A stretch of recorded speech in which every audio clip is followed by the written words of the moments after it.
La première, c'est d'avoir soi-même pris le risque financier et émotionnel dans sa vie. Alors peut-être, comme le terme operating partner est assez peu utilisé en France, peut-être qu'on peut commencer par que tu nous expliques ce que c'est qu'un operating partner et ce que ça n'est pas, versus un coach, Mhm. versus un consultant, Mhm. versus un manager de transition.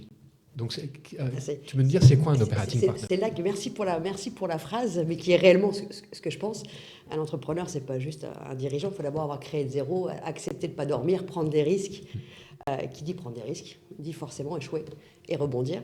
Ça, c'est assez logique. Et en fait, c'est vrai que l'operating partner, derrière ce mot qui fait très marketing et très américain, anglo-saxon, d'ailleurs, c'est eux qui ont inventé le métier. On a passé beaucoup de temps à chercher une traduction, mais c'est pas très très joli en français, donc autant garder le terme de ceux qui l'ont inventé. En fait, c'est tout simplement des personnes. Il y a deux critères pour operating partner que eux-mêmes ont inventé. La première, c'est d'avoir soi-même pris le risque financier et émotionnel dans sa vie. Les deux sont très importants. C'est-à-dire d'avoir créé une entreprise, donc mis de l'argent, pour parler d'une façon très pragmatique, mis de l'argent sur la table, se demander tous les mois comment on allait rémunérer les salaires, faire face à la concurrence, les prix, etc. Et émotionnel, parce qu'il faut gérer les vagues, les hauts et les bas.